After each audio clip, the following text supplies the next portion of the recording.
The chamber of the Galactic Council rose like a cathedral built to house the arrogance of empires. Its walls glimmered with alloys mined from collapsed stars, etched with the sigils of civilizations that had existed before humanity discovered fire. Delegates from dozens of species filled their elevated tiers, each seat arranged in a hierarchy that had remained unchallenged for millennia. The Council's gravity was artificial, but the weight of history pressed harder than any planetary force.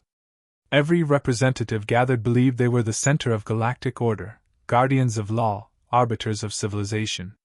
Humanity's presence was a disruption to that order, an irritation disguised as diplomacy. The air shimmered faintly with translation fields, weaving a dozen alien languages into a single comprehensible current. Voices rasped, clicked, or rumbled in tones that would have been unintelligible without the technology, yet the undercurrent of superiority carried through clearly. No one here doubted their place in the hierarchy, least of all when their eyes fell on the small human delegation. For a species whose fleets spanned nebulae and whose colonies dotted entire arms of the galaxy, Earth's representatives looked insignificant, fragile figures among titans. Whispers rippled through the chamber. Some spoke of curiosity, others of annoyance. The arrival of humans had been rapid, unsettling in its speed. Less than a century after their species first reached beyond their star, they were already claiming colonies, trading openly, speaking in forums once reserved for those deemed worthy through eons of struggle. To the Council, it felt like watching a hatchling attempt to roar among predators. The expectation was not that humans would join as equals, but that they would learn humility, accept their place, and bend to the rules carved by civilizations far older. The dais of the presiding triarch gleamed in the center, a platform ringed with crystalline light. Their voice, deep and resonant, reminded the chamber of their authority. The agenda was framed as negotiation, but every tone carried the implication of judgment. The humans had come not to speak, but to be spoken to, or so the Council believed. Their posture, their silence, their stillness was read as uncertainty by many of the species present. For them, diplomacy was measured in grandeur, displays of color, pheromonal surges, psychic impressions. Humans brought none of it. They stood plainly, their faces unreadable, as if indifferent to the spectacle that surrounded them. Among the ancient species sat the Valori, beings whose crystalline forms had endured since the birth of spiral arms. Next to them shimmered the Seraph, whose entire culture was built upon conquest layered across millennia. Further down the line reclined the Athari, tentacled philosophers who prided themselves on dismantling the rhetoric of rivals with ease. All of them stared at the humans with the same expectation, submission. It was not cruelty, merely the natural order of things as they saw it. The Council had broken hundreds of rising species, folding them into treaties that ensured obedience. Some had resisted, but resistance had always ended the same way, quiet assimilation or extinction. The chamber carried a sense of inevitability. To those gathered, this was nothing more than a formality, the latest in a long line of encounters with ambitious but overreaching species. They would deliver their terms, perhaps endure a token protest, then accept the humans' signature on agreements that would leash their expansion. Afterwards, the Council would congratulate itself on its wisdom, and life would continue uninterrupted. Yet beneath the surface of this grand display, something unsettled the moment. The humans did not avert their eyes. They did not shuffle nervously or look to one another for support. Where other young species quailed at the enormity of the chamber, these newcomers seemed almost detached, as though the weight of centuries arrayed against them was not enough to draw even a flicker of hesitation. That calm, subtle and unshaken, threaded unease into the Council's assumptions, though most dismissed it as ignorance. The presiding voice called the chamber to order, summoning silence with a resonance that shook the foundations of the hall. The time for pleasantries ended. Formal demands would soon follow, the kind that wrapped chains in words of law and obligation. The gathered species leaned forward with a predator's patience, confident they would witness another lesson in submission. Humanity, to them, was a footnote waiting to be written into the long archive of civilizations tamed by the Council. What they failed to recognize, what none of them yet understood, was that the silence of the humans was not the silence of weakness. It was the silence before a storm. The first of the demands came cloaked in the language of civility, but no amount of polished phrasing could disguise its intent. Humanity would be allowed to expand no further than a few designated systems, their frontiers drawn by alien hands rather than their own ambition. These borders were not chosen with fairness but with calculation, confining Earth to the least contested sectors while leaving the richest regions firmly under Council control. It was presented as an act of generosity, yet the weight of restriction pressed like iron chains. The second demand carried even sharper teeth. Every vessel built by human shipyards would be subject to inspection by Council regulators, who would determine what technologies could or could not be fitted onto them. This was framed as a safety measure, a precaution to prevent reckless innovation. In truth, it was the mechanism of control, ensuring that humanity would never field a fleet capable of standing equal to the powers surrounding them. What the Council feared most was not humanity's weakness, but the pace at which they learned, adapted, and improved. The third decree was humiliation made law. Earth would provide tribute, a percentage of its industrial output delivered annually to Council warehouses, disguised as shared resources for mutual stability. The words carried a veneer of diplomacy, but no one present could mistake the reality. It was tribute by another name, the tax imposed by rulers on the ruled. The chamber filled with approving murmurs as these terms were recited. Alien voices clicked, hissed, and resonated in tones of satisfaction, convinced that the outcome was already sealed. They had seen it countless times before, newcomers brought before the Council, their heads bowed as they accepted the inevitability of submission. Some representatives allowed themselves to laugh softly, amused by the predictability of it all. Mockery crept into the commentary that followed. Delegates from the Seraph compared humanity's ambition to that of insects attempting to build towers beyond their reach. The Athari philosophers wrapped insults in elegant words, likening human civilization to a spark that burned too brightly and would soon exhaust itself. Even the more restrained species spoke with thinly veiled disdain, suggesting that humanity should be grateful to have been noticed at all.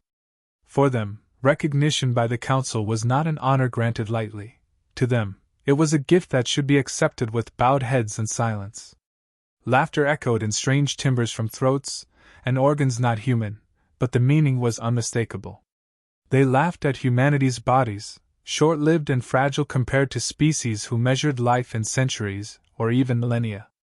They laughed at the idea that such a brief-lived people could claim a seat among civilizations who had shaped galactic history while humans still fought with steel.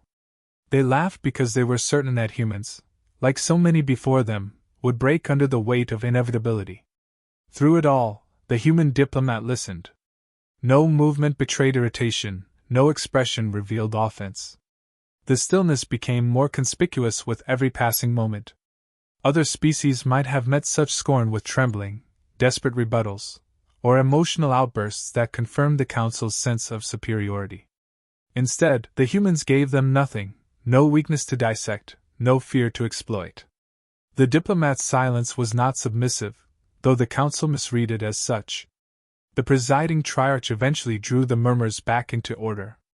With the terms declared, the chamber expected swift acknowledgement. The moment, to them, was ceremonial. They awaited a bow, a statement of compliance, perhaps a plea for leniency. That was the rhythm that had governed these assemblies for centuries. No one entertained the thought that this rhythm could be broken.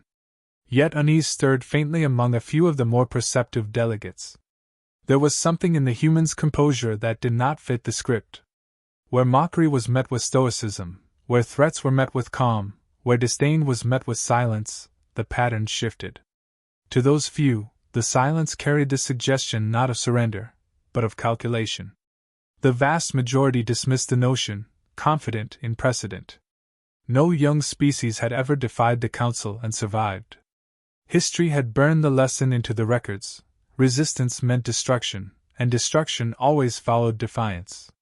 That certainty anchored their arrogance, leaving them blind to what lingered in the quiet presence before them. The Council believed they were teaching humanity its place. What they did not see was that humanity was teaching them something else entirely.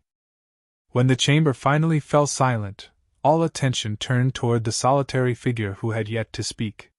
The expectation was ritualistic, acknowledgement of the council's authority, a few words of gratitude, followed by acceptance of the imposed terms. The silence stretched beyond that expectation, pulling tension tighter with every passing second. Then, the human diplomat began to speak, not loudly, not with theatrics, but with a calm steadiness that carried through the chamber more effectively than a shout. The first words dismantled the illusion of inevitability. With clarity and precision, the diplomat addressed the boundaries drawn for humanity, and revealed them for what they were, attempts at containment, not cooperation. Where the council framed it as generosity, the diplomat exposed it as fear. Humanity had crossed the void in mere generations, and this speed unsettled those who had grown complacent in their millennia of dominance. To restrict expansion was not to protect stability, it was to stall progress, and the humans made it clear that they would not accept stagnation imposed by those who feared competition. The second demand was addressed with surgical sharpness. Inspections of ships, controls over what humanity could build, were painted as safeguards. Yet the diplomat reminded the council that humanity had always advanced under constraint. Empires had tried to contain them before, to dictate their tools, their weapons, their knowledge. Every attempt at limitation had only driven humanity to innovate faster, to find paths no one expected. The council believed that oversight would reduce humans to dependency, but the diplomat's words carried the weight of history. Whenever chains had been placed upon them, humanity had turned restraint into fuel for defiance. The tribute was condemned without hesitation. It was not called tribute, but the meaning was unmistakable, and the diplomat refused to dress it in polite terms. The council demanded a tax for existence, a toll for survival, cloaked in diplomacy. The reply came with unshakable conviction: Earth would not pay for the privilege of being free. If resources were to be shared, they would be offered willingly, through alliances built on respect, not extracted by intimidation. Humanity did not fear contribution, but they would never accept servitude disguised as partnership. From there, the diplomat shifted to history, not of the galaxy, but of Earth itself. Every civilization represented in the council carried the assumption that their longevity made them superior, that humanity's short lifespans meant fragility. Yet the diplomat reframed it as strength. Because life was brief, every generation of humans lived as though time was scarce, driving them to innovate, to fight, to endure against odds that should have extinguished them. In the space of centuries, they had risen from scattered tribes to a unified species capable of traversing the stars. While other civilizations boasted of their ages, humanity boasted of its momentum. Short-lived, yes, but relentless? The words sharpened further. Humanity had endured conquerors, tyrants, and wars that should have erased them. They had faced famine, plague, collapse, and still rebuilt, each time stronger than before. Every attempt to break them had instead forged resilience. The diplomat reminded the council that Earth had been tested by extinction more than once, and each time it had refused to vanish. Compared to that record, no set of decrees from a distant hall of power carried the weight to make them bend. A statement followed that cracked the chamber's composure. Humanity would not kneel, not to any empire, not to any council, not to any species that presumed itself master of all others. If the council wanted partnership, it would be offered in good faith. If they wanted domination, they would find humanity unyielding. The words were not shouted, they did not need to be. The calm delivery only amplified their impact. Shock rippled through the assembly. For the first time in memory, a young species had spoken without submission. Whispers turned into growls, outrage into disbelief. Yet beneath the anger, there was something else, an unspoken recognition that the assumptions built into the council's order had just been shattered. The human diplomat's refusal was not reckless noise, it was deliberate, rational, and immovable. As the echoes of those words settled into the vast chamber, the council understood what they had overlooked. Humanity was not here to play the role written for them. They were here to rewrite it. The response was instantaneous and furious. Voices from across the chamber erupted in overlapping tones, some shrill, some guttural, others vibrating through frequencies felt more than heard. Outrage crackled in the translation fields as delegates denounced the speech as arrogance, recklessness, and blasphemy against the authority of the council. Threats spilled like venom. Some warned of economic isolation, others of military retaliation, and a few spoke openly of annihilation. For them, the audacity of defiance demanded punishment. The Seraph rose first, their reputation for conquest reflected in every syllable. They proclaimed that defiance had only one outcome: submission through fire. To them, resistance was a declaration of war. The Athari countered with venomous elegance, suggesting that humans lacked the wisdom to comprehend the consequences of their words. They compared Earth to a flame dancing on the surface of oil, brilliant for a moment before it consumed itself in futility. Murmurs of approval followed, as if the metaphor had sealed humanity's fate before any battle had begun. Other factions competed to escalate the rhetoric. The Valori, ancient and crystalline, declared that their species had watched empires rise and crumble like sand under tides, and humans would prove no different. Younger species allied to the council clamored for decisive action, eager to prove loyalty by urging sanctions or preemptive strikes. The chamber became a storm of fury, yet the storm seemed to batter itself against an unyielding wall. The human diplomat did not rise to meet their anger. They remained steady, the same composure as before, every movement precise, every word sharpened to a deliberate point.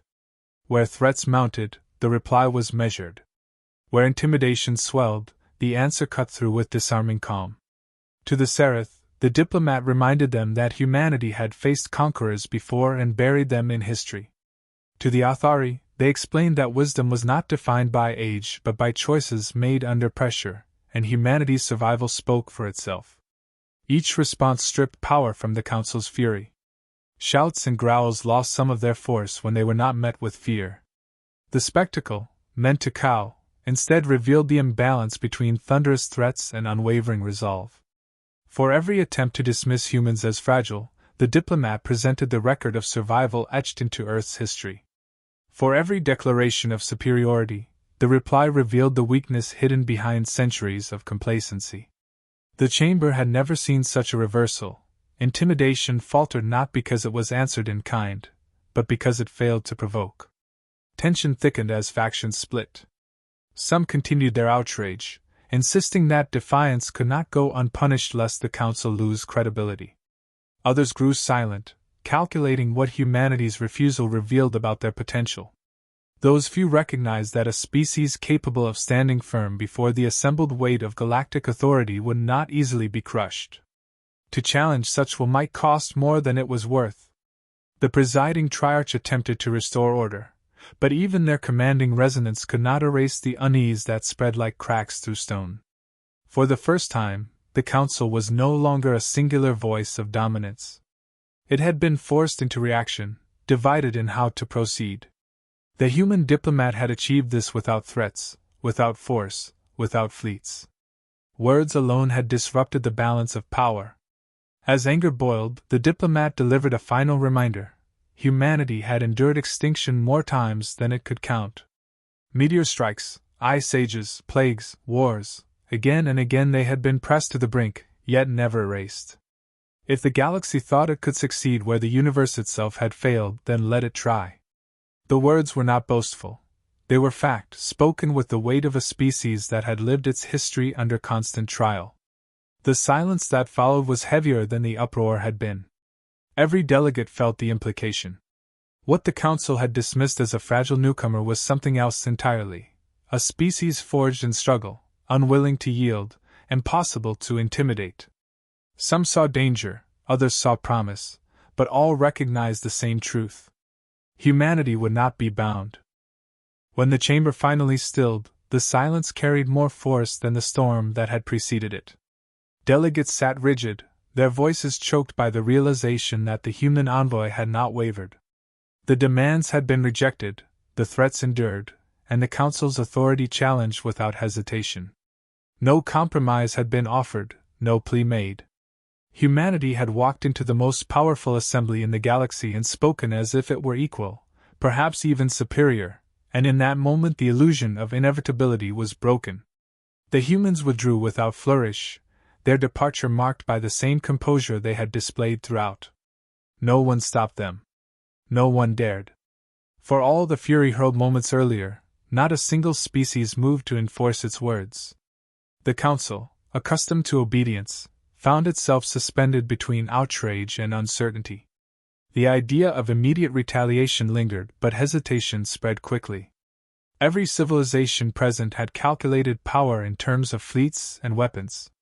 What they had not accounted for was will, the kind that refused to bend even when faced with annihilation. To strike too soon against such will risk igniting something larger than conquest. In the days that followed, the event echoed through every corridor of galactic politics. Species allied to the Council whispered among themselves, some shocked at the insolence, others secretly impressed by the courage. Rivals of the Council seized upon the moment, sensing that humanity might be a force capable of unsettling the established order. Traders carried stories of the defiant envoy across star systems, and with each retelling, the reputation of Earth grew. No longer were humans dismissed as upstarts. They became a question, an uncertainty, a potential that no one could afford to ignore. On Earth, news of the confrontation spread like fire. The message delivered in that chamber was received not as reckless defiance, but as a declaration of independence on a galactic scale. For the first time, humanity saw itself reflected against the stars not as subjects or supplicants, but as equals among powers who had long believed themselves untouchable. The envoy's words crystallized into resolve. Expansion would continue, innovation would accelerate, and no external decree would dictate the boundaries of human potential. The Council's scholars and historians later struggled to name the event. Some called it the break in protocol. Others named it the defiance at the chamber. Still others labeled it the turning point of the era. Regardless of the title, the conclusion was the same: nothing that followed would resemble what had come before. The hierarchy had been cracked. The illusion of absolute authority no longer held. For some civilizations, the refusal was seen as a challenge that must eventually be answered with force. For others, it was proof that alliances with humanity could offer strength no other rising species had displayed. Either way, the Council was forced to confront a truth it had long buried: control was never permanent. Every empire believed it was eternal, until something new arrived to remind it that history does not stop. Humanity had become that reminder. The human envoy's words continued to resonate not because of their defiance alone, but because they revealed a principle the Council had forgotten. Power does not only rest in fleets, resources, or centuries of dominance. Power also rests in conviction, in the refusal to kneel, in the ability to endure when every calculation predicts failure. That was what unsettled the chamber most of all. They had not been challenged by warships or armies, but by the unshaken will of a species that had decided survival was not enough, freedom mattered more.